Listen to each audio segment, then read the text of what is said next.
अम्मा बाद फ़अऊज़ु बिल्लाहि मिनश शैतानिर रजीम बिस्मिल्लाहिर रहमानिर रहीम।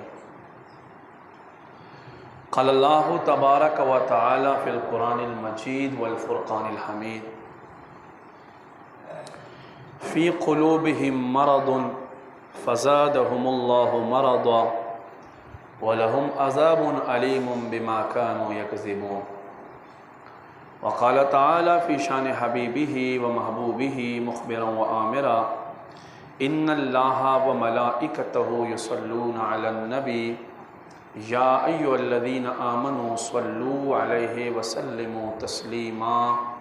पमिना और मोहब्बत सरा नबी पाक सल्लल्लाहु अलैहि वसल्लम तो बारगाह दुरूद शरीफ उड़ान दे के अल्लाहुम्मा सल्लि अला सय्यदिना व मौलाना मुहम्मदिन बारिक वसल्लम वसल्लि अलैहि सलातन व सलामन अलैका या सय्यदी या रसूल अल्लाह व अला आलिका व अस्हाबिका व अज़वाजिका व इतरतिका या ख़ातमन नबिय्यीन।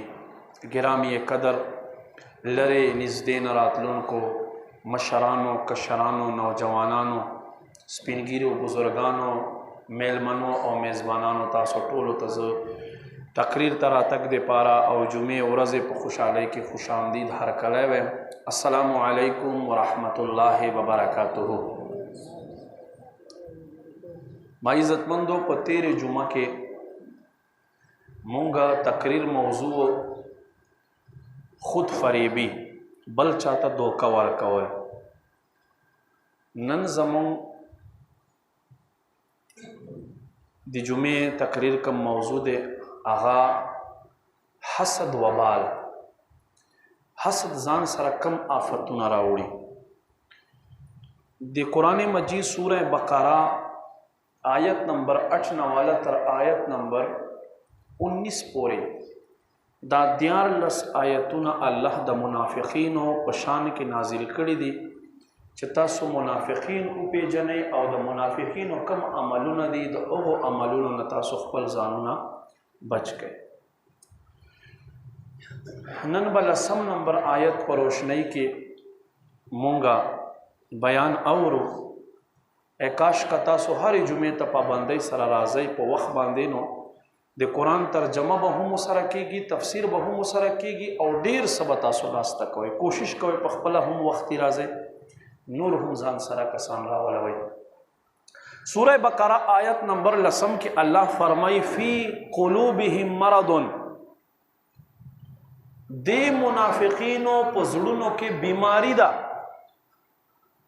फरमाई फ़ज़ादहुमुल्लाहु मरदा अल्लाह ये दा बीमारी नूरहुम ज़्यादा तकड़ा और फरमाई वलहुम अज़ाबुन अलीमुम बिमा कानू यकज़िबून। दुई दे पारा दर्द वाल अज़ाब दे द सब सबब सरा जो दे दरोगजन दी दरोग हुआई। माई इज़्ज़तमंदो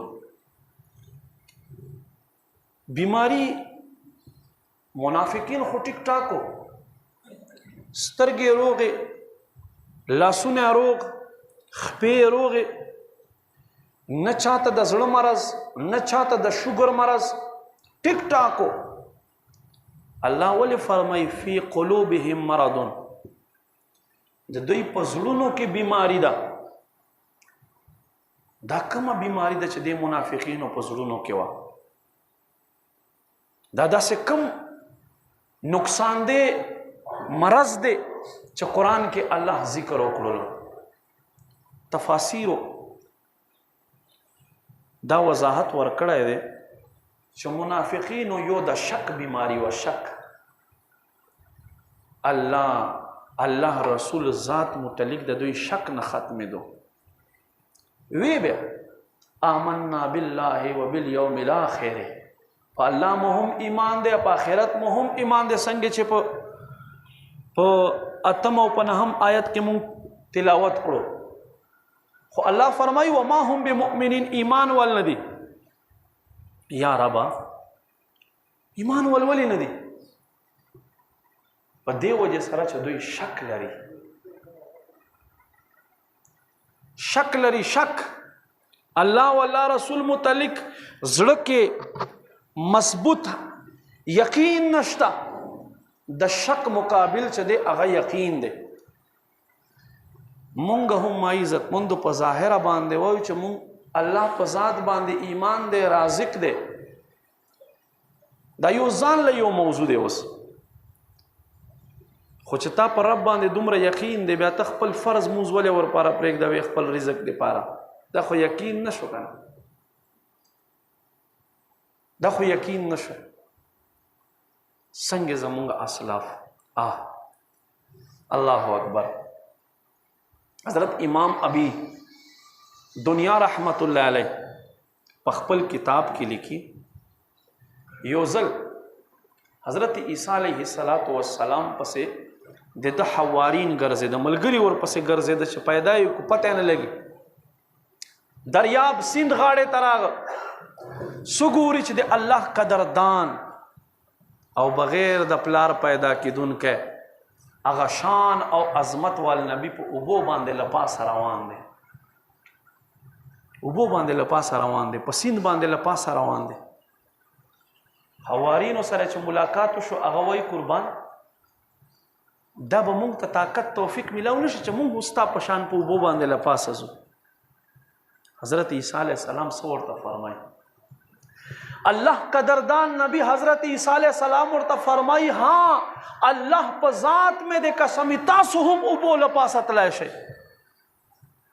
وی دا بکله وی، وی دا هر انسان دے پاره ممکن دی اوبو لپاسه تلای شي، خو چې دی خپل رب باندې د وربشو ایوې دانې برابر هم مضبوط یقین ولري. د وربشو دانے رائی کے دانے کے برابر اگر اپنے رب پر یقین رکھے تو تم بھی پانی کے اوپر چل سکتے ہو. خونن یقین کمزور ہے دے، یقین کمزور ہے دے اللہ پر ذات باندے. نو منافقین اللہ فرمائی دے دوی بیماری ایوہ دا چو دوی پزرونو کے شک ساتے، شک نہ گورزان ساتے. دا ډیر خراب مرض دی عباداتو په معاملاتو کې. دا ډیر کسان وایي یاره ما به کتره راغلی وي. نه، فقها فرمایي کله چې ته اودس ته کښېنې بیا لږ شانتې اوبه راواله او خپل پردوک ته غوزار که، چې پردوک دې لوند شي ستا شک بیماري بنوي. ته وایي چې دا خو ما اوبه ویشتې دي، که کتره راشي تا اوبه ویشتې دي، چې تا دا شک بیماري نه وي. یو سړی دی بار بار په مونځ کې شک ورځي، اول رکعت میں دے، دویم رکعت میں دے، اول رکعت میں دے، دویم رکعت میں دے، بار بار دا معاملہ سره کچرته یو ځل یا دو ځل بیا د سلام وګرځي له سر نه دی شروع کی. خو شک ډیر خراب مرض دی، د عباداتو نه وباسي. نو دته بار بار شک راځي په موږ کې، نو د کم از کم رکعت تی ونیسي او هغې نه بعد د بل ورپسې وکړي سجده سهوه دی وکړي، بیا د بل ورپسې وکړي قاعده دی وکړي، بل دی ورپسې وکړي قاعده دی وکړي، په آخر کې د سجده سهوه کوي. خو مونځ دی نه ماتوي. ولې؟ چې دا مسله به دته پیچیده شي، دی به ډېر خراب شي. دا ډېر خلک وي یاره ګانټو په ګانټو باندې دوی وایي ما اودس نه وچېږي، اودس یې وچ وي هلته د بیماري د شک وي. نو شک چې دی دا ډېره خرابه بیماري ده. د شک په مقابل کې څه شی دی؟ یقین دی. یقین ساتي الله په ذات باندې یقین. ایمان والو یقین. منافقین شک لري. دا داسې شک چې یو ځل را روان لغزوې نه دي او د ټولو منافقینو سردار په مدینه کې ابی ابن سلول. قرآن کې سورہ آل عمران کې الله فرمایي دی وایي چې دې ځل موږ مدینې ته دننه شو نو چې په دې کې کم عزتداري دي هغه به پرېږدو، چې کم ذلیل خلک دي هغه به وباسو، هغه به وباسو. عزتدارو نه مراد هغه 360 منافقین او ذلیلو نه مراد نعوذ بالله من ذلک مسلمانو. الله رب کریم د خپل زوی چې پکا سچا صحابي او مؤمن و هغه ورته را مخکې شو مدینې ته دننه کې دا نه مخکې توره را وباسله. عبدالله بن سلول وی اے ما پلاره تر څو پورې ستا د خپلې خبرې نه توبه نه وي باسلې زه ستا زوی یم مدینې ته دې نه پرېږدم. ته الله و الله رسول متعلق په زړه کې شک لرې، الله و الله رسول باندې ایمان نه لرې. بیا یې زوی په لاس باندې توبه وکړله، بیا خپل زوی توره دننه کړه، ورته اوس مدینې ته دننه کېدای شي. نو دا د الله یو تقسیم د ما عزتمندو قدرمندو چې چاته الله رب کریم ور عطا کړی، دلیل به ورته وایي، قرآن نازلېدو، مختلف قسمه معجزات دوی کتل. نبی علیه السلام په معجزاتو کې له واړو نه غټه معجزه قرآن نزول دی، خو دوی بیا هم په شک کې پراته وو. الله دې موږ د شک له مرض نه وساتي. نو الله فرمایي فی قلوبهم مرض، دوی په زړونو کې بیماری ده. یوه بیماری مفسرین کرام فرمایي د شک بیماری وه، او دویم بیماری څه شی وه؟ فرمایي حسدا من عند انفسهم، په زړونو کې دلته حسد لري. حسد څه ته وایي؟ حسد تعریف وایي چاته الله یو نعمت ورکړی او هغه نعمت تا په ده باندې نه لورېږي، حافظه یې مضبوطه. ته وایې چې مړه د دغه سړي حافظه ولې مضبوطه ده؟ خدای پاک دله دولت ورکړی، ته وایې چې مړه ده ته دولت ورکړی دی، په ده دې دا دولت نه لورېږي. علم یې ورکړی، الله ښه گفتار ورکړی، الله ښه انداز ورکړی، الله ښه لهجه ورکړی، الله ښه غږېدا ورکړی، او ته وایې چې ده سره ولې ده؟ دننه په زړه کې سوځې دی، د له دې صفت نه سوځې، دې ته حسد ویلی کېږي. او دا یاد وساتئ، حسد ډېر خراب مرض دی. امام غزالی رحمت الله علیه فرمایي وی په روحانی امراضو کې دا پهله داسې مرض دی چې شیطان راپورته کړو او 100,000 کاله په جنت کې عبادت کړه او دومره ځای په جنت کې نو پرېښودی، دومره یوه ولیشت شبرن ځای هم عبادت نو پرېښودی په جنت کې. د دې حسد له وجې نه څه وکړل؟ هر څه یې په داو باندې ولګول. الله فرمایي وکانه من الکافرین، کافرانو نه شو. لږ په غور سره واورئ، حسد دومره سخته خرابه بیماری ده. نبی علیه السلام فرمایي وی زناور ته چې واښه واچوي، واښه دی دومره زر دا واښه نشي ختمولی چې څومره زر تا ما چا سره په زړه کې حسد لرو او حسد تا ما نیکیانې ختموي. دومره خراب مرض دی. نبی علیه السلام فرمایي وی حسد نه ځان ساتئ، دا هغه بیماری ده، دا هغه مرض دی چې دې مرض او بیماری شیطان ټول عبادت په مخ باندې ورغزار کړو. څه وایي؟ خلقته من الطین وخلقتنی من النار، زه دې له اوره پیدا کړی او آدم دې له خټې پیدا کړی، زه به ولې دې ته سجده کومه؟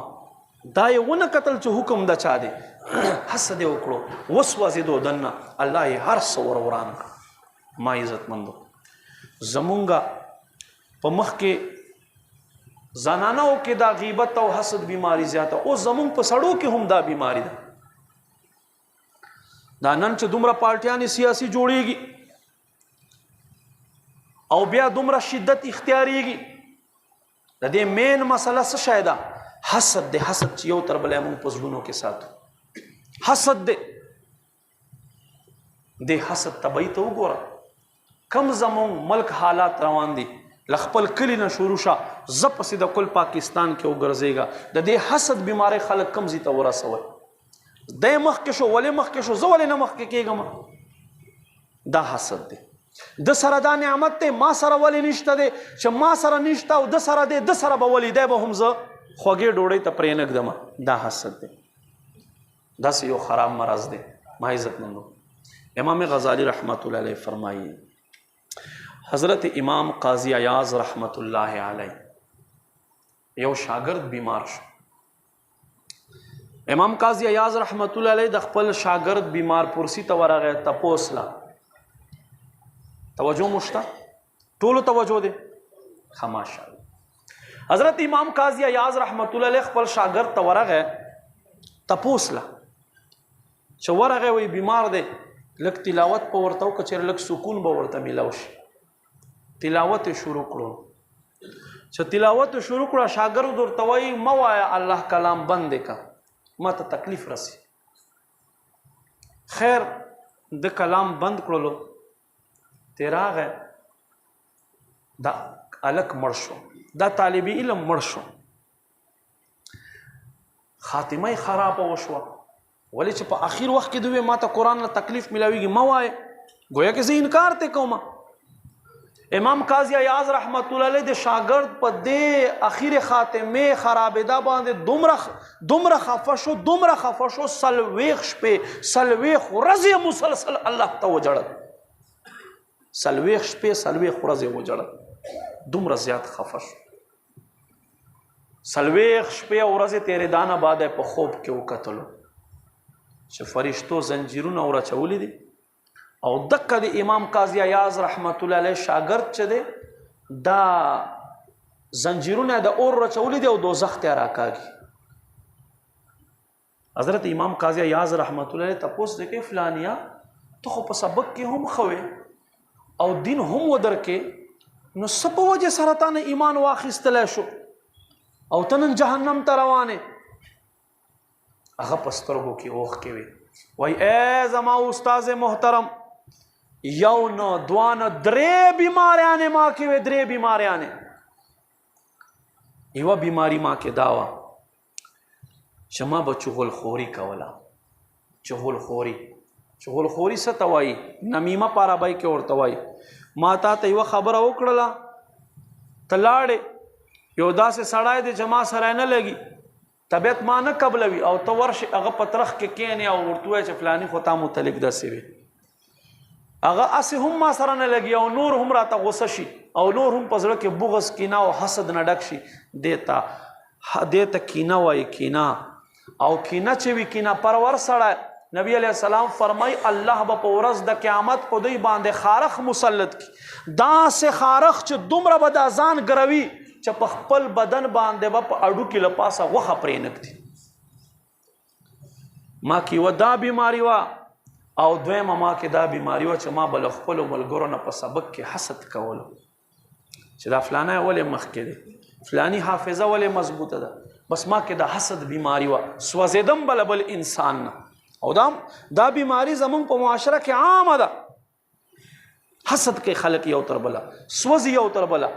فلانی زامن خوشو ولې خوشو دا فلانی زامن مړه دی خو په خپله داسې نه دی، دا زامن یې ولې داسې شو. فلانی دنیادار شو مړه د غوندې سړي سره خو دولت اړو خوند نه کوي، ما غوندې سړي سره په کار دی. دا حسد دی او دا ډیر نقصان دی، مرض دی. او دریم ای زما استاد محترم یوه بیماری وه او هغې بیماری دپاره ما ته ډاکټر یوه مشوره راکړې چې ته به په کال کې یو ګیلاس شراب څکې.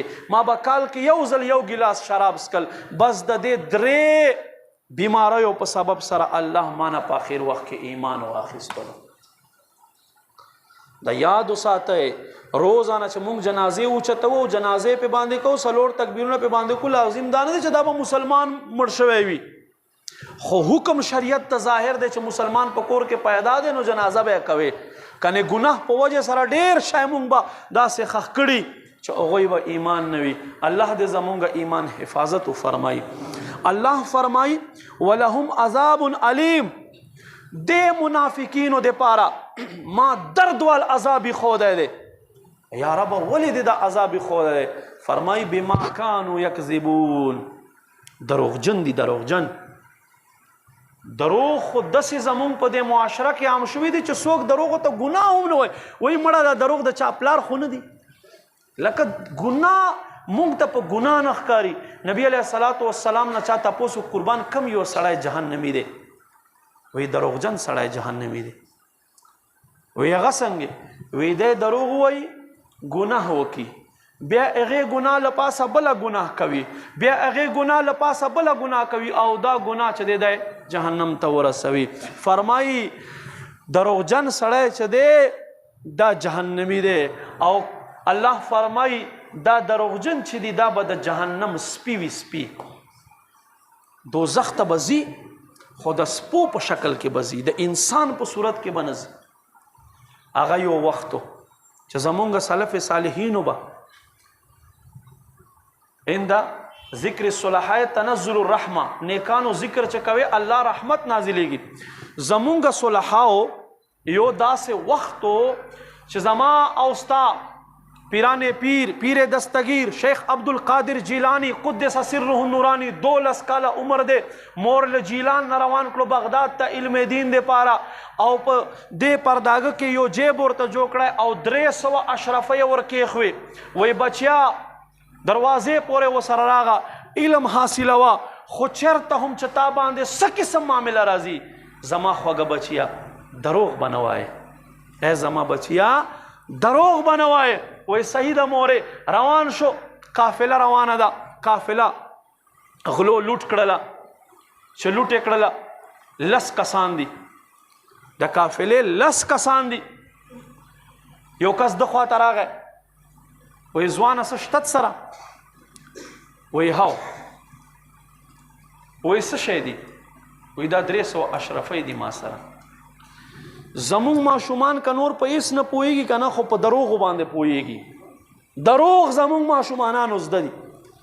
سکول کې به استاد ورته وایي پرنسپل به ووایي چې بای دې هلکانو ته ووایي چې سبا تاسو 50 روپۍ راوړئ. بیا به استاد راشي هسې عامه خبر کوم څوک ټارګېټ کوم نه لکه مونږ ذهن نشته دی رشوت مونږ ته ګناه نه ښکارېږي. هغه به راشي هلکانو سبا 100 روپۍ راوړئ تصویرونه به تنه وباسي او امتحان ورکوئ. هلک ته دا پیغام میلاو شو هلک چې کور ته راشي مور ته وایي کور کې ما نه سکول کې 1.5 روپۍ غوښتې دي 1.5 روپۍ غوښتې دي او مور بیا سي مور پلار ته وایي 200 روپۍ راکړه زوی د سکول کې ته غوښتې دي. نو په دې کې څوک ریښتن شو څوک ښه سړی شو دقه شل د مونږ معاشره کې. نو ما عزتمندو شیخ عبدالقادر جیلانی رحمت الله علیه ورته وایي ما سره 300 اشرفیانې دي. هغه لاړو د غلو سردار ته وایي صاحب یو عجیبه غوندې سړی مې عجیبه غوندې هلک مې وکتلو پیسې راوړي دي له موږ نه خلک شیزونه پټوي او دا یې موږ ته ښایي. وایي راویې غواړه قربان سم.